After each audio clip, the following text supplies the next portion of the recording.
Voici déjà la troisième séance de notre samedi musical. Vous savez tous que notre festival fait la part belle à la pédagogie et à l'explication par le truchement des concerts commentés, des œuvres musicales qui sont programmées dans les concerts de l'U3. Je voulais simplement et absolument conserver cette dimension, non seulement dans la présentation de chaque concert, mais aussi dans cette spécificité du concert comment. Comment, dans les circonstances de confinement que nous avons connues, parvenir à réaliser une vidéo de cette sorte. Tout simplement en attendant qu'on puisse enfin se retrouver en petite bulle et en venant ici, dans notre salle 11, 2 jours avant le début du festival, avec la pianiste Maud Renier, une fidèle amie qui a accepté le défi. Je vous le dis en aparté, Maud adore les défis et est toujours partante pour les idées musicales les plus diverses. C'est un vrai bonheur pour moi de travailler avec elle. Nous avons donc décidé de nous consacrer brièvement à une œuvre que vous aimez tous, le deuxième impromptu en mi bémol majeur opus 90 numéro 2 ou Deutsch 899 si vous préférez d'un certain Franz Schubert.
Commenté a ceci de cruel qu'il interrompt le musicien de manière intempestive, ce qui rend la tâche bien compliquée pour notre pianiste. Merci Maud de te presser à ce petit jeu bien difficile. Avec grand plaisir.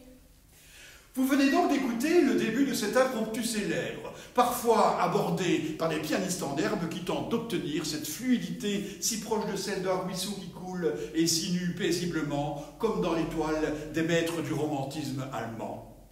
Mais avant d'entrer dans le détail, occupons-nous d'abord un peu de l'histoire de ces œuvres, qui sont, à l'inverse de nombreux autres chefs-d'œuvre de Franz Schubert, restés très connus depuis leur composition. Le terme d'impromptu n'est pas du compositeur, mais de son éditeur viennois, Haslinger, qui voyait dans la petite forme et la diversité des pièces l'équivalent de choses impromptues, c'est-à-dire de pièces composées rapidement, sous le coup d'une inspiration inattendue. Tout cela nous conduit directement dans l'esprit de la Schubertiade, ces réunions d'amis joyeuses et festives où la musique jouée par le compositeur lui-même et ses amis pouvait avoir un côté improvisé en fonction de l'ambiance de la soirée. Mais le terme impromptu provient de 2 compositeurs tchèques, Tomášek et son élève Dvořiček. Ce sont des moments musicaux qui semblent échapper aux grandes formes de la sonate et qui, en quelques minutes, déploient une multitude d'émotions perceptibles dans l'immédiateté des salons.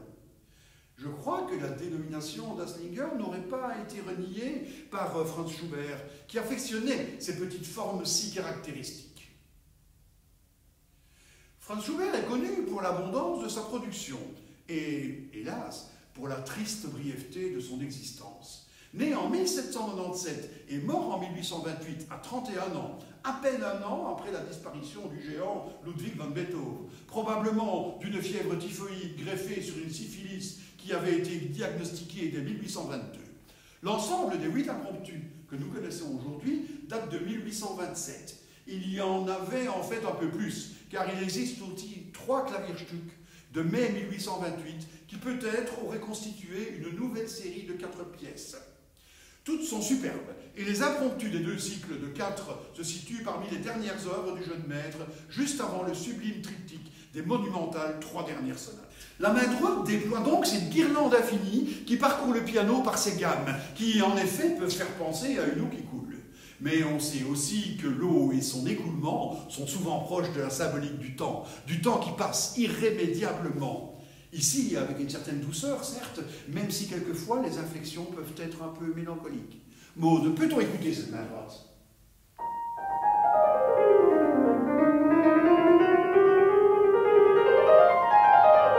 Merci.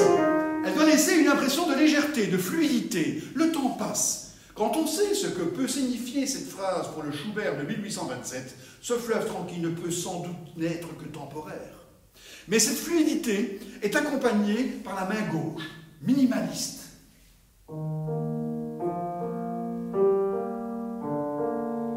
Vous pouvez, sans trop de difficulté, reconnaître ce qui s'apparente à un rythme de valse. Après tout, on est à Vienne, on danse. Schubert a beaucoup traité les valses, les Ländler et autres danses dans les Schubertiades.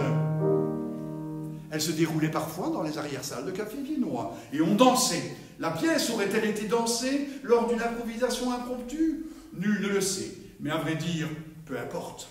La danse est symbole de vie, et tant qu'on vit, il peut rester un peu d'espoir.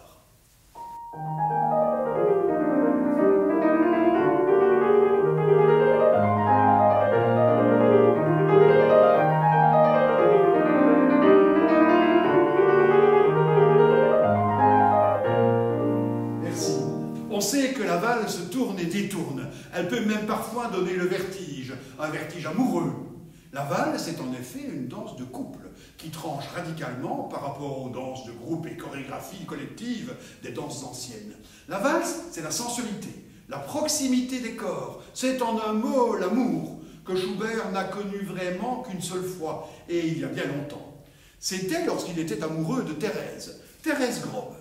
Une jeune fille avec une jolie voix. Schubert l'aimait et était aimé en retour jusqu'au moment où le jeune compositeur, sans situation, avait dû renoncer au mariage sous l'insistance de la maman de Thérèse. Schubert ne s'en est jamais remis et d'aucuns affirment d'ailleurs qu'à l'approche de la mort, il avait gardé son émotion intacte. Oui, chez Schubert, le regret de ce qui aurait pu être est très fort. C'est cette notion si subtile de Sehnsucht, si chère au romantisme. Toute cette première partie de notre impromptu baigne dans cette demi-teinte, mi-sereine, mi-mélancolique. La forme musicale de notre impromptu adopte la structure d'un mélange entre le lied et le rondo, A, B, A, B, avec alternance de couplets et de refrains. Nous venons d'évoquer A, mais que se passe-t-il dans B?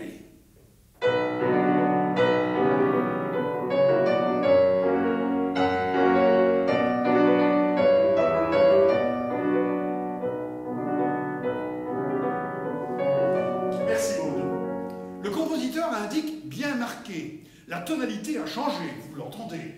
D'un mi bémol majeur paisible, on passe à un si mineur, une tonalité sombre. Le flux des notes rapides et continues s'est arrêté, et le langage est désormais saccadé, mettant en évidence, dans deux formules différentes, les trois notes brèves et une longue caractéristique du motif du destin. Pam, pam, pam, pam.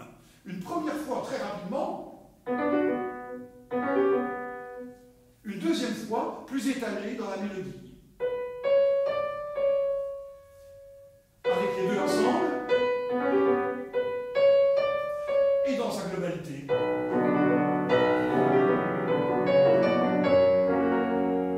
Les modulations s'enchaînent et on a un sentiment d'errance, de lutte désespérée pour en échapper, et d'une véritable exaspération.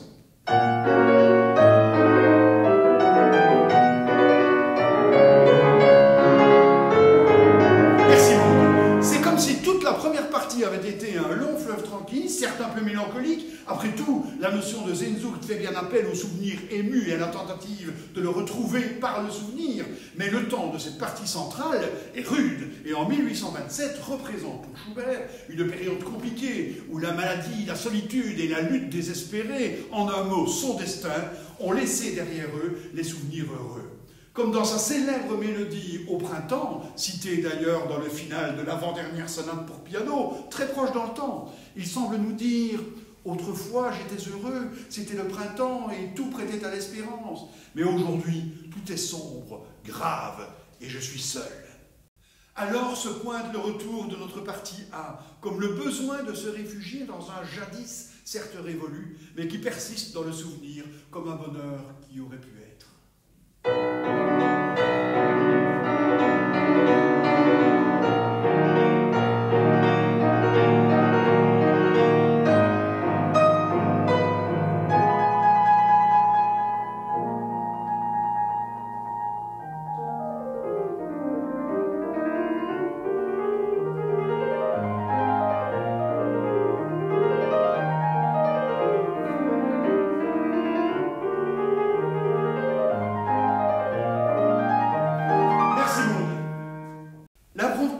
pu finir dans cet esprit baigné d'une douce valse triste mais apaisée.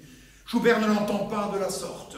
Contre toute attente, la pièce renoue avec le présent et nous prend à nouveau à la gorge.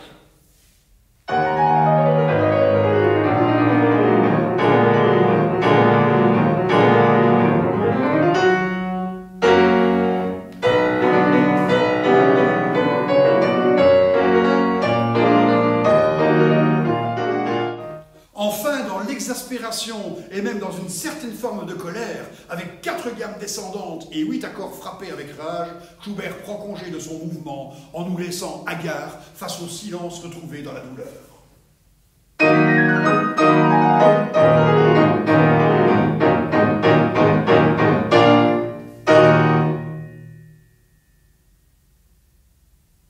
Impromptu, ce qui arrive et n'était pas attendu. On comprend pourtant aisément qu'il ne s'agit pas d'une légère musique de salon, mais d'une pièce investie d'une dimension existentielle intense. L'art a cette capacité à jouer poétiquement sur l'âme humaine, et si Schubert nous touche tant, c'est parce que transite dans sa musique sa simplicité d'être humain. Il n'est pas un géant, ou un titan, ou même encore un héros. Il est comme nous tous un être humain dont le propos transite par la musique. Voici maintenant Maud Renier, dans l'impromptu en mi bémol majeur, opus 90, numéro 2.